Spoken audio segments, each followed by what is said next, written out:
So hi friends, welcome to our channel. Friends, మనకి government of India కింద పనిచేస్తున్నటువంటి ప్రభుత్వ ఇన్సూరెన్స్ సంస్థ నుంచి పర్మనెంట్ ఆఫీసర్ లెవెల్ జాబ్స్కి సంబంధించి ఒక బంపర్ రిక్రూట్మెంట్ నోటిఫికేషన్ అనేది ఆఫీషియల్కి అయితే రిలీజ్ చేయడం జరిగింది. ఈ యొక్క పోస్టులకి సెలెక్ట్ అయినటువంటి క్యాన్స్కి 1,46,000 వరకు కూడా మంత్లీ శాలరీ అనేది పే చేయడం జరుగుతుంది. ఎటువంటి ఎక్స్పీరియన్స్ అంటూ కూడా ఏమి కూడా ఉండాల్సినటువంటి అవసరం అయితే లేదు. మన సొంత రాష్ట్రంలోనే జాబ్ పోస్టింగ్తో పాటు ఎగ్జామినేషన్ సెంటర్స్ అనేవి కూడా ఉన్నాయి కాబట్టి ఇంట్రెస్ట్ ఎలిజిబుల్ క్యాండిడేట్స్ డెఫినెట్గా ఈ యొక్క రిక్రూట్మెంట్కి అప్లై అయితే చేసేసుకోండి. ఈ విధంగా ఈ నోటిఫికేషన్కి సంబంధించి కంప్లీట్ డీటెయిల్స్తో పాటు అప్లికేషన్ ప్రాసెస్ అనేది కూడా చెప్తాను కాబట్టి స్కిప్ చేయకుండా ఎండ్ వరకు చూసి అప్లికేషన్స్ అయితే సబ్మిట్ అయితే చేసుకోండి. ఫస్ట్ టైం మన ఛానల్ని విజిట్ చేస్తున్నట్లయితే కనుక సబ్స్క్రైబ్ అయితే చేసుకోండి. అదేవిధంగా పక్కనే వస్తే బెల్ ఐకాన్ కూడా యాక్టివేట్ చేసి పెట్టుకోండి. ఫ్రెండ్స్, మీరు ఇచ్చేటువంటి లైక్స్ అలా ఎంకరేజింగ్ అండ్ మోటివేషన్గా ఉంటాయి కాబట్టి సో ప్రతి ఒక్కరు కూడా వీడియోని లైక్ చేసి మీ ఫ్రెండ్స్ అండ్ ఫ్యామిలీ మెంబర్స్కి అయితే షేర్ చేయండి. Friends, okay, let's start the video. Friends, ఈ యొక్క పోస్ట్కి సంబంధించి ఇంపార్టెంట్ డేట్స్ విషయానికి వచ్చినట్టయితే కనుక ఆల్రెడీ మనకి ఆగస్టు 21 నుంచి కూడా అప్లికేషన్ ప్రాసెస్ అనేది స్టార్ట్ కావడం జరిగింది. ఇక లాస్ట్ ఇయర్ విషయానికి వచ్చినట్లయితే కనుక సెప్టెంబర్ 20 వరకు కూడా ఈ యొక్క రిక్రూట్మెంట్కి ఆన్లైన్లో అప్లికేషన్స్ అనేవి సబ్మిట్ అయితే చేసుకోవాల్సి అయితే ఉంటుంది. సో ఇక వేకెన్సీస్కి ఎవరెవరు అప్లై చేసుకోవచ్చు అని చూసుకున్నట్టయితే కనుక ఆల్ ఇండియన్ నేషనల్ సిటిజన్స్ అందరికీ కూడా మనకి ఈక్వల్ ఛాన్సెస్ అనేవి ఇవ్వడం జరిగింది. అంటే మీరు ఏ స్టేట్కి చెందినా సరే both male and female candidates ఎదురు కూడా ఈ యొక్క వేకెన్సీస్కి అప్లై అయితే చేసేసుకోవచ్చు. సో ఇక నోటిఫికేషన్ ద్వారా భర్తీ చేసినటువంటి ఈ యొక్క పోస్ట్కి సంబంధించి అప్లై చేసుకోవడానికి మీకు ఉండాల్సినటువంటి ఏజ్ లిమిట్ విషయానికి వచ్చేటైతే కనుక సెప్టెంబర్ 20, 2024 నాటికి మీకు మినిమం ఏజ్ అనేది 21 ఇయర్స్ అయితే కంప్లీట్ అయి ఉండాలి.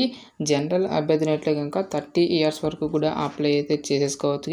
ఓబీసీ క్యాండిడేట్స్ అయినట్లయితే కనుక 33 ఇయర్స్ వరకు, ఎస్సీ ఎస్టీ క్యాండిడేట్స్ అయితే కనుక 35 ఇయర్స్ వరకు, నెక్స్ట్ పీడబ్ల్యూడీ క్యాండిడేట్స్ అయినట్లయితే కనుక 40 ఇయర్స్ వరకు కూడా అప్లై చేసుకోవడానికి ఛాన్స్ అనేది కల్పిస్తూ ఉన్నారు. సో పోస్ట్ వరకు వేకెన్సీస్కి సంబంధించిన డీటెయిల్స్ కనుక చూసుకున్నట్టయితే కనుక ఈ యొక్క నోటిఫికేషన్ ద్వారా మనకి వివిధ రకాల డిసిప్లిన్స్లలో ఖాళీగా ఉన్నటువంటి పర్మనెంట్ అసిస్టెంట్ మేనేజర్ ఉద్యోగులకి సంబంధించి ఈ యొక్క రిక్రూట్మెంట్ నోటిఫికేషన్ అనేది అఫీషియల్గా అయితే రిలీజ్ చేయడం జరిగింది. సో మనకి అన్ని క్యాస్ట్ల వరకు కూడా వేకెన్సీ అనేవి కేటాయించడం జరిగింది. జనరల్, ఎకనామికల్లీ వీకర్ సెక్షన్తో పాటుగా ఓబీసీ, ఎస్సీ, ఎస్టీ అని చెప్పేసి ఈ విధంగా మనకి అన్ని క్యాస్ట్ల వరకు కూడా వేకెన్సీ అనేవి కేటాయించారు. సో మనకి జనరల్ విభాగంలో ఎక్కువ వేకెన్సీ అనేవి కేటాయించారు కాబట్టి సో మీరు ఏ క్యాస్ట్కి చెందినా సరే ఈ యొక్క విభాగంలో ఉన్నటువంటి పోస్టులకి మీరు అప్లై అయితే చేసేసుకోవచ్చు. ఎటువంటి ఎక్స్పీరియన్స్ అంటూ కూడా ఏమి కూడా ఉండాల్సినటువంటి అవసరం అయితే లేదు గైస్. సో పోస్టుల వరకు ఎసెన్షియల్ ఎడ్యుకేషనల్ క్వాలిఫికేషన్ కనుక చూసుకున్నట్టయితే కనుక సో ఇక్కడ మనకి 6th సీరియల్ నెంబర్లో ఉన్నటువంటి ఒక జర్నలిస్ట్ విభాగంలో ఉన్నటువంటి పోస్టుకి వచ్చేసరికి ఏదైనా ఒక విభాగంలో మినిమం 60% మార్కులతో జస్ట్ మీరు బ్యాచిలర్స్ డిగ్రీ అనేది కంప్లీట్ చేస్తే సరిపోతుంది. ఈ యొక్క జాబ్స్కి మనము అప్లై అయితే చేసేసుకోవచ్చు. సో హైయెస్ట్గా మనకి 24 వేకెన్సీ అయితే కేటాయించడం జరిగింది గైస్. సో మీరు బీకామ్ చేసినా, బీఎస్సీ చేసినా, బీటెక్ చేసినా సరే ఈ యొక్క జాబ్స్కి మీరు అప్లై అయితే చేసేసుకోవచ్చు. ఎటువంటి ఎక్స్పీరియన్స్ అంటూ కూడా ఏమి కూడా ఉండాల్సినటువంటి అవసరం అయితే లేదు గైస్. నెక్స్ట్ మనకి ఇక్కడ యాక్చురల్ విభాగంలో ఉన్నటువంటి పోస్ట్కి వచ్చేసరికి మినిమం 60% ఆఫ్ మార్క్స్తో గ్రాడ్యుయేషన్తో పాటుగా 7 papers passed of AIA as per 2019 curriculum అని చెప్పేసి మెన్షన్ చేయడం జరిగింది. సో డిగ్రీతో పాటు ఈ యొక్క పర్టికులర్ క్వాలిఫికేషన్ అనేది ఎవరికైతే ఉంటుందో ఆ యొక్క క్యాండిడేట్స్ అందరూ కూడా ఈ యొక్క జాబ్స్కి అప్లై అయితే చేసేసుకోవచ్చు. నెక్స్ట్ ఇక్కడ మనకి ఫైనాన్స్ డిపార్ట్మెంట్లో ఉన్నటువంటి పోస్ట్కి వచ్చేసరికి ఈ యొక్క పోస్ట్ కూడా మినిమం 60% ఆఫ్ మార్క్స్తో ఏదైనా ఒక విభాగంలో మీరు డిగ్రీ అనేది కంప్లీట్ చేసి దీంతో పాటుగా సో ఇక్కడ మనకి కొన్ని స్పెషలైజేషన్స్ అనేవి ఇవ్వడం జరిగింది. ఈ యొక్క స్పెషలైజేషన్స్లో ఎవరైతే యొక్క పర్టికులర్ క్వాలిఫికేషన్ అనేది కలిగినటువంటి క్యాండిడేట్స్ ఉంటారో ఆ యొక్క క్యాండిడేట్స్ మాత్రమే ఈ యొక్క జాబ్స్కి అప్లై చేసుకోవాల్సి ఉంటుంది. నెక్స్ట్ మనకి లా విభాగంలో ఉన్నటువంటి పోస్టులకి కూడా లా విభాగంలో ఎవరైతే బ్యాచిలర్స్ డిగ్రీ అనేది కంప్లీట్ చేసినటువంటి క్యాండిడేట్స్ ఉంటారో ఆ యొక్క క్యాండిడేట్స్ కూడా ఈ యొక్క జాబ్స్కి అప్లై అయితే చేసేసుకోవచ్చు. నెక్స్ట్ మనకి ఇన్ఫర్మేషన్ టెక్నాలజీ విభాగంలో ఉన్నటువంటి పోస్టులకు వచ్చేసరికి ఎవరైతే electronics and communication, information technology, computer science, software అనేటువంటి ఈ యొక్క విభాగాలలో బీఏ ఆర్ బీటెక్ అనేది ఎవరైతే కంప్లీట్ చేసినటువంటి క్యాండిడేట్స్ ఉంటారో ఆ యొక్క క్యాండిడేట్స్ కూడా ఈ యొక్క జాబ్స్కి అప్లై అయితే చేసేసుకోవచ్చు. సో ఈ యొక్క క్వాలిఫికేషన్ అనేది మీకు లేనట్లయితే కనుక సేమ్ డిసిప్లిన్స్లలో మాస్టర్ డిగ్రీ కంప్లీట్ చేసినా సరే ఈ యొక్క జాబ్స్కి మీరు అప్లై అయితే చేసేసుకోవచ్చు. నెక్స్ట్ రీసెర్చ్ విభాగంలో ఉన్నటువంటి ఈ యొక్క పోస్ట్కి వచ్చేసరికి సో ఎవరైతే economics, econometrics, quantitative economics, mathematical economics, integrated economics, statistics, mathematical statistics, applied statistics and informatics అనేటువంటి ఈ యొక్క స్పెషలైజేషన్లో మీరు మాస్టర్ డిగ్రీ కంప్లీట్ చేసినా లేదంటే 2 years post graduation diploma complete చేసినా సరే ఈ యొక్క జాబ్స్కి మీరు అప్లై అయితే చేసేసుకోవచ్చు. నెక్స్ట్ ఈ యొక్క పోస్ట్కి సంబంధించి అప్లికేషన్ ప్రాసెస్ విషయానికి వచ్చేట్లయితే కనుక ఓన్లీ ఆన్లైన్లోనే అప్లై చేసుకోవాల్సి అయితే ఉంటుంది. అప్లికేషన్ ఫీజుకి సంబంధించిన డీటెయిల్స్ కనుక చూసుకున్నట్లయితే కనుక ఎస్సీ, ఎస్టీ, పీడబ్ల్యూడీ క్యాండిడేట్స్ ఎవరైతే ఉంటారో ఈ యొక్క క్యాండిడేట్స్ వచ్చేసరికి ఓన్లీ 100 రూపీస్ మాత్రమే పే చేయాల్సి అయితే ఉంటుంది. సో రిమైనింగ్ కేటగిరీకి చెందినటువంటి క్యాండిడేట్స్ అందరూ కూడా 750 రూపీస్ అప్లికేషన్ ఫీజు అండ్ దాన్ని ఆన్లైన్లో పే చేయాల్సి అయితే ఉంటుంది. సో ఇక నోటిఫికేషన్ ద్వారా భర్తీ చేస్తున్నటువంటి ఈ యొక్క ఆఫీసర్ లెవెల్ జాబ్స్కి సంబంధించి సెలెక్ట్ అయినటువంటి క్యాండిడేట్స్కి మనకి పే స్కేల్ అనేది ఏ విధంగా ఉంటుందని చూసుకున్నట్టయితే కనుక సో మనకి బేసిక్ పేనే 44,500 అనేది రావడం అనేది జరుగుతుంది గైస్. దీంతో పాటుగా అడిషనల్గా మనకి dearness allowances, house rent allowances, qualification అలవెన్సెస్తో పాటు city compensatory allowances, grade allowances అని చెప్పేసి ఈ విధంగా మనకి చాలా రకాల బెనిఫిట్స్ అనేవి కూడా మనకి ప్రొవైడ్ అయితే చేయడం జరుగుతుంది. ఈ విధంగా అన్ని రకాల సెంట్రల్ గవర్నమెంట్కి సంబంధించి అలవెన్సెస్ అన్నీ కలుపుకుంటే మనకి అప్రాక్సిమేట్లీ వచ్చేసరికి 1,46,000 వరకు కూడా మంత్లీ శాలరీ అనేది రావడం జరుగుతుందని చెప్పేసి ఇక్కడ మనకి రిక్రూట్మెంట్ నోటిఫికేషన్లోనే క్లియర్గా మెన్షన్ చేయడం జరిగింది. నెక్స్ట్ ఈ యొక్క పోస్టులకి సంబంధించి సెలక్షన్ ప్రాసెస్ అనేది ఏ విధంగా ఉంటుందని చూసుకున్నట్టయితే కనుక ఓన్లీ 3 స్టేజెస్లో ఈ యొక్క వేకెన్సీస్కి సంబంధించి సెలక్షన్ అనేది కంప్లీట్ అయితే చేయడం జరుగుతుంది.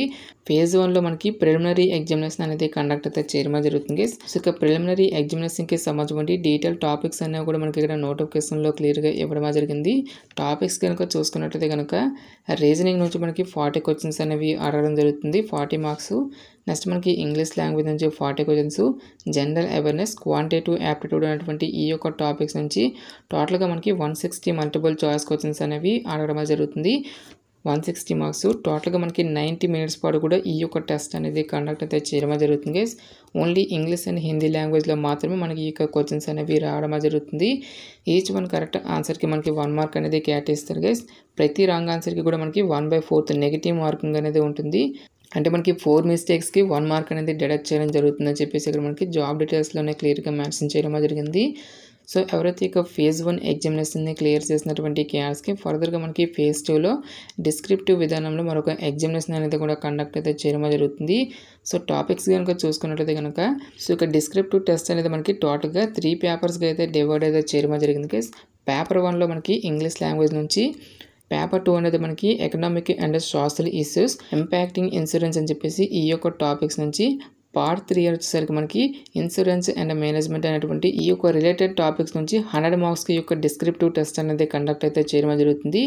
ఈచ్ వన్ పేపర్కి మనకి 60 మినిట్స్ పాటు కూడా ఇక టైమింగ్ డ్యూరేషన్ అనేది ఇవ్వడం జరిగింది గైస్. సో ఎవరైతే ఇక ఫేజ్ 2ని కూడా క్లియర్ చేసినటువంటి క్యాండిడేట్స్కి ఫర్దర్గా మనకి ఫేజ్ 3లో ఇంటర్వ్యూ అనేది కూడా కండక్ట్ అయితే చేయడం జరుగుతుంది.